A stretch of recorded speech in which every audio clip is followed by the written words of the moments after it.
Bonjour, je me présente Charles Giguère. Ça fait quelques temps que j'étais supposé de montrer comment fabriquer un leurre de bois de balsa avec un type de bois qui est très très léger, qui vient de la Finlande. Là, ici j'ai un petit morceau qui est mince, 1 pouce par 3/8 d'épais.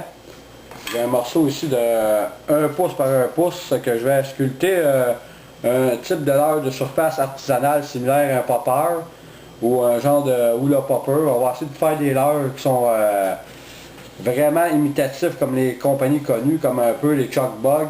Je vais essayer de vous montrer un peu comment fabriquer un leurre artisanal maison. Puis ça prend pas beaucoup d'équipement. Ça prend une petite scie découpée à champ tourné comme ça ici. Ça prend ça ici. Puis ça prend un petit ensemble d'X-Acto comme ça ici, avec les multi-lames pour donner des formes justement aux poissons que vous voulez sculpter. Et, si vous voulez faire un type de popper, vous avez des lames qui sont concaves, comme ici avec une courbe à l'intérieur. C'est que ça donne une courbe pour faire la gueule en dedans, que ça soit un peu concave pour être capable de propulser de l'eau. C'est que je vais vous montrer dans quelques minutes comment faire votre premier leurre de surface. Merci.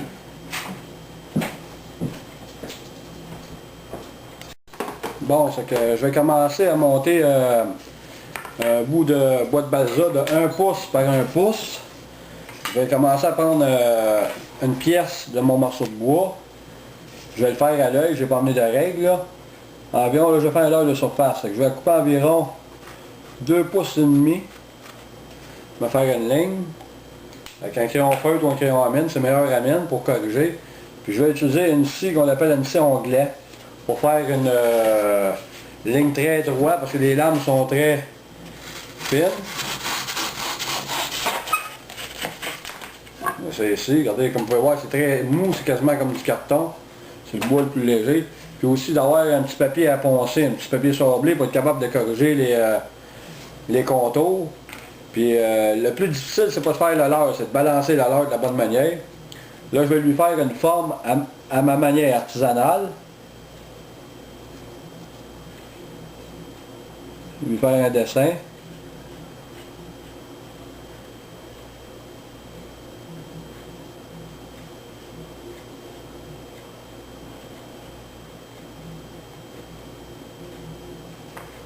Je vais lui faire son premier dessin ici. Ça va être la forme de mon leurre de surface. C'est ma première étape. Et après, je vais prendre la petite scie à champ tourné ici pour couper mon bois et lui donner une forme. Comme vous pouvez voir, c'est artisanal, c'est fait à la maison. Je vais lui donner une forme.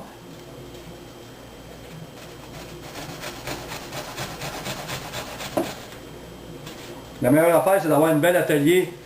Là, je ne suis pas installé dans un atelier, mais ça prendrait une belle atelier pour être capable de manipuler des outils.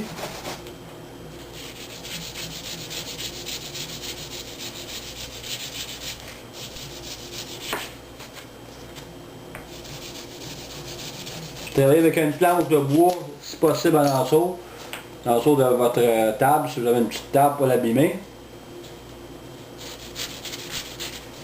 C'est ici. Je lui donne une forme très originale.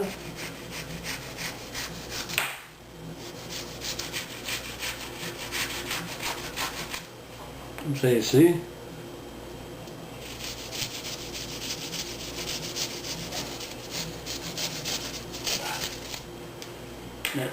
Mon morceau de bois est déjà coupé ici, ça va être la première étape.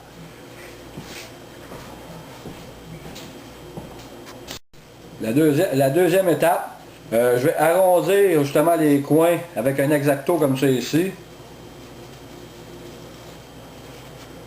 Arrondir un peu comme M. Laurie Rapala faisait ses leurres à la main. Quand vous voulez faire un leurre artisanal, prenez votre temps. Jamais être pressé pour faire un leurre de qualité aussi. Très important. Parce que j'ai des petites sableuses Delta pour faire le sculptage, mais c'est pas tout le monde qui a les outils pour ça. C'est que j'ai un ensemble d'X-Acto de la compagnie Jumpmate qui va faire le travail. Comme vous pouvez voir, regardez, je vais lui donner une forme en arrière, ici, là, dans la queue. Puis jamais peser sur votre lampe parce que vous allez enlever trop de bois d'un coup. Le plus important, c'est de lui donner une forme qui a l'air vraiment d'un leurre de surface, puis qui va popper. Ça vous allez propulser de l'eau près de la surface. Il en a enlevé petit à petit du bois.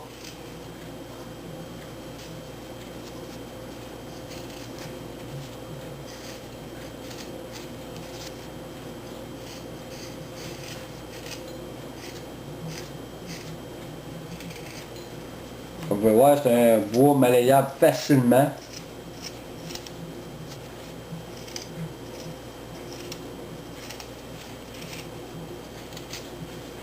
Regardez, je commence déjà à lui donner une forme. C'est que je vais refaire la troisième étape dans quelques instants. C'est que la troisième étape, c'est avoir un petit papier à poncer, un papier sablé très fin. Là, je vais commencer à lui donner sa forme. Comme vous pouvez voir, j'ai commencé à lui donner une forme. Un leurre de surface. C'est que vous prenez votre papier et vous lui donnez la forme le plus égale possible.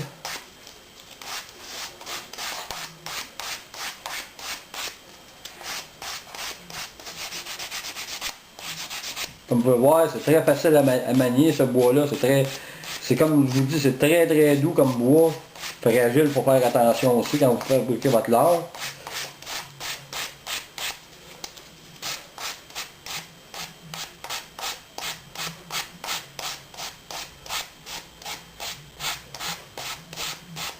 Il faut avoir un œil très précis pour que les deux côtés, le sous du leurre, le ventre, le dos soit bien fait, parce que sinon il va vraiment travailler croche à la surface de l'eau.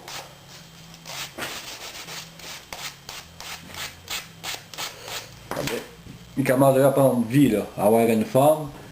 Là, vous prenez un outil comme je vais montrer ici, X-Acto, bon, avec le couteau courbé, et vous faites une cavité dans le centre de votre leurre. Je vais vous montrer un peu.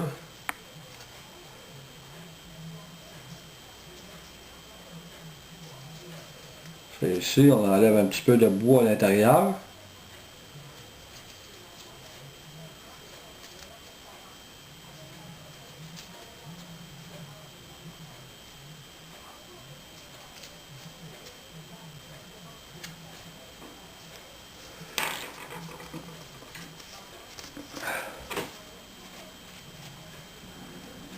Regardez, la bouche commence déjà à avoir de l'allure à l'intérieur. C'est que ça, c'est la troisième étape. Je vais revenir pour vous montrer la quatrième étape.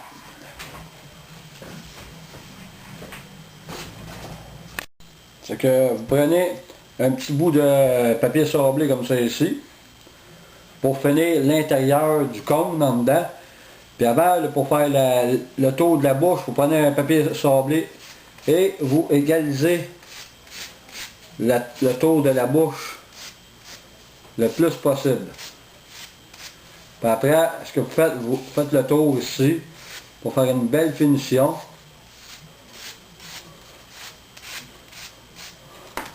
Et vous prenez votre petit papier sablé et vous le passez à l'intérieur. Je vais vous montrer un peu ce que ça va donner après.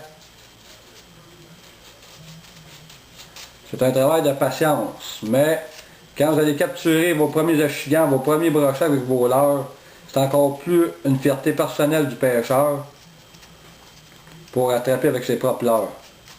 Si vous voulez faire une petite bouche concave sur les côtés, vous prenez votre outil ici, votre couteau, et vous faites une cavité chaque bord, comme notre bouche à nous autres, on a une petite cavité chaque bord.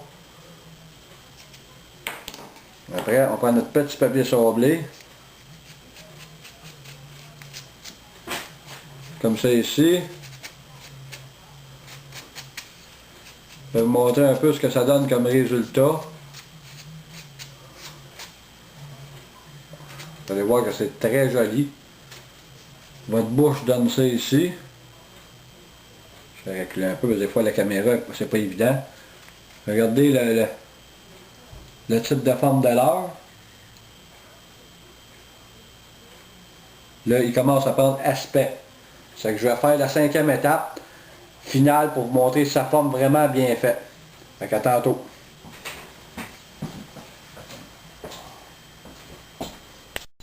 C'est que pour finir votre broche à l'intérieur, ici à l'intérieur du leurre, là j'en ai recourbé une, ça prend des pinces comme ça ici à recourber la broche. Là j'ai pris une broche qui est un peu grosse, ça c'est de la 45 mm, ça vous prend au moins 25 mm pour que ça soit malléable facilement. Elle est un peu grosse. Et vous la courbez comme ça ici. J'ai fait une cavité à l'intérieur du leurre comme vous pouvez voir.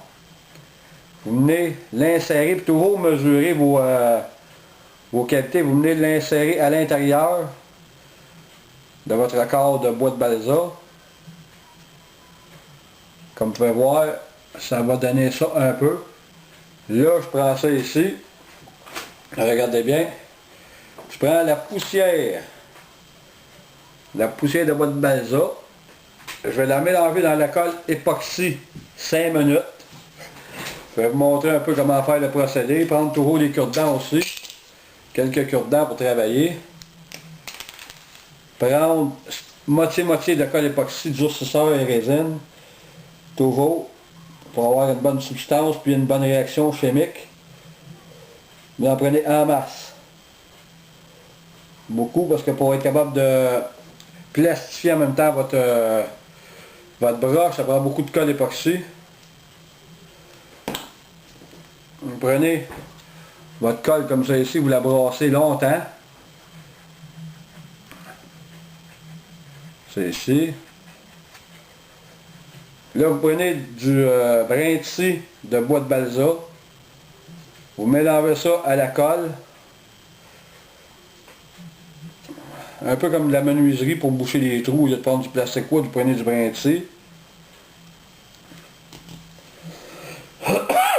Très bien avec un masque aussi parce que ça fait une poussière très très fine. Ça peut être dangereux pour les poumons. Vous brassez votre colle. Comme ça ici, le plus possible. Ça ici. Prenez votre cure-dent et vous étendez votre colle époxy à l'intérieur du poisson, de votre leurre de surface ou votre poisson nageur.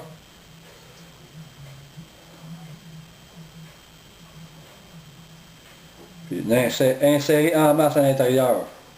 Pour pas que la broche tourne ou qu'elle soit arrachée par le poisson. Pas besoin de passer dans des tournois de pêche, mais j'ai envie de prendre des leurres connus, puis que l'hélice ou la broche se démange du leurre. Parce qu'un chigan, c'est très puissant. Il faut rentrer ça à l'intérieur, plus creux possible, de votre leurre de plastique ou votre leurre de bois. C'est ici toujours important d'en mettre une bonne quantité. Très très important parce que sinon votre leurre n'aura pas la même qualité non plus.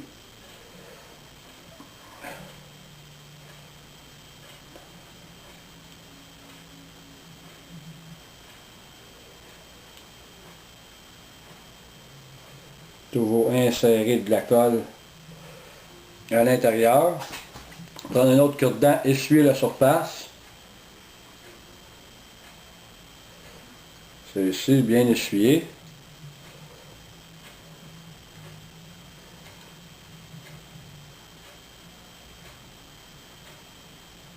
Pour que ça soit très très solide aussi.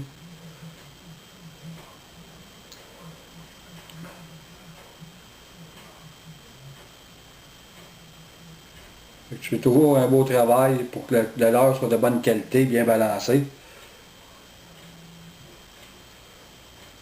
C'est ici.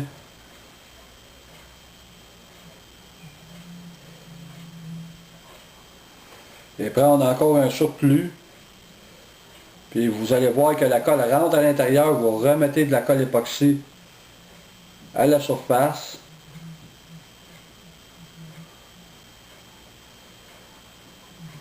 Toujours bien essuyé. Enlever l'excédent aussi, toujours aussi dans la bouche. Parce qu'une fois que l'époxy est très dur, ça va être très difficile à sabler.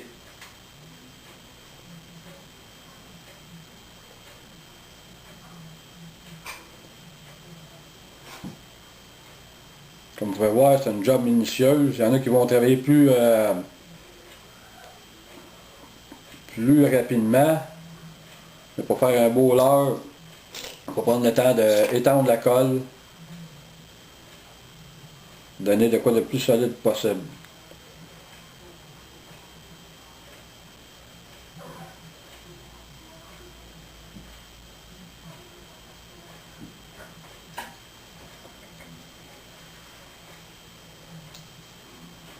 C'est très dur à fabriquer un très bon leurre de qualité. Puisque les leurres, c'est pas bien balancé souvent en plastique, en bois, c'est les mieux balancés.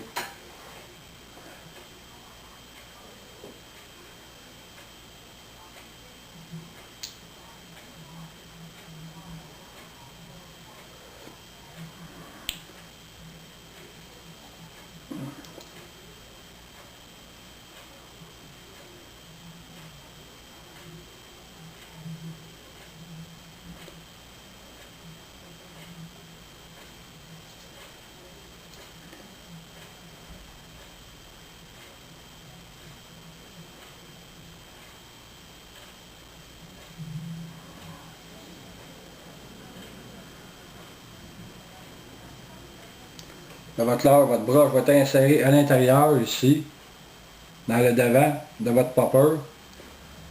Vous le laissez sécher. Et vous prenez un surplus de bois de balsa et vous collez par-dessus la colle avant qu'elle cristallise.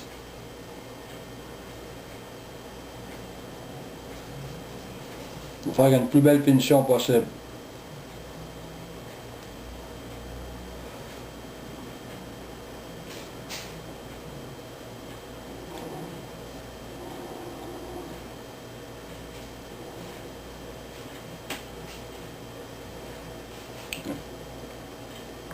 Vous prenez le surplus de sablage que vous avez mis sur votre balsa et vous laissez sécher l'époxy 5 minutes. Je vous reviens plus tard.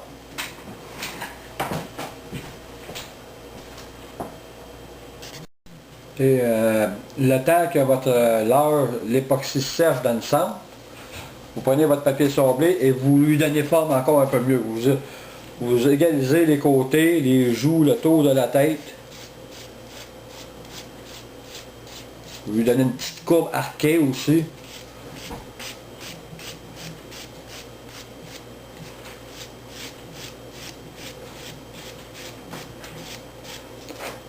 C'est sûr que c'est long à fabriquer, mais quand vous attrapez vos poissons avec vos leurres artisanales, c'est plus plaisant.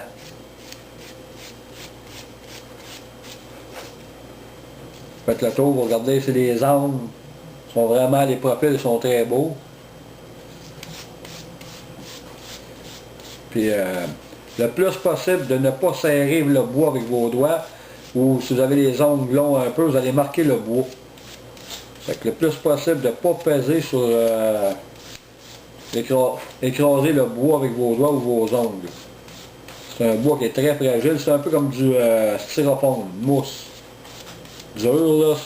Vous pouvez faire la même affaire aussi, si vous n'avez pas du bois de balsa, prenez du styrofoam bleu pour isoler les murs. Vous pouvez faire des très bons leurres de surface, des poissons nageurs avec. C'est de les balancer bien. Comme vous pouvez voir, regardez, je fais le tour là. Il faut que les formes soient égales parce que sinon votre leurre va être sur l'autre côté. Fait que la broche, il faut qu'elle soit plus centrée possible. Les hameçons soient bien centrés aussi.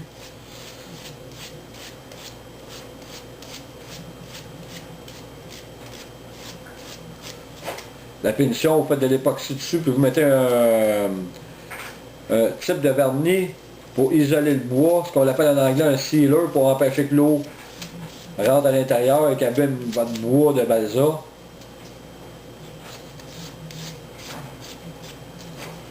Je vais vous montrer un peu l'aspect, puis la semaine prochaine, je vais vous montrer comment faire les étapes de peinture. Regardez la forme. C'est ici que ça donne une courbe à l'intérieur de la bouche. Ça vous donne une forme un peu arquée. Et je tourne le bois, regardez comment il est très uniforme avec ma broche. C'est que ça, c'est des leurres de surface artisanales. C'est que la semaine prochaine, je vais vous montrer un peu comment finir la peinture avec le vernis et les yeux dessus. Et d'ici au moins dans 2 semaines, je vais vous montrer comment fabriquer un poisson nageur comme type Rapala. Je vous remercie beaucoup. À la prochaine.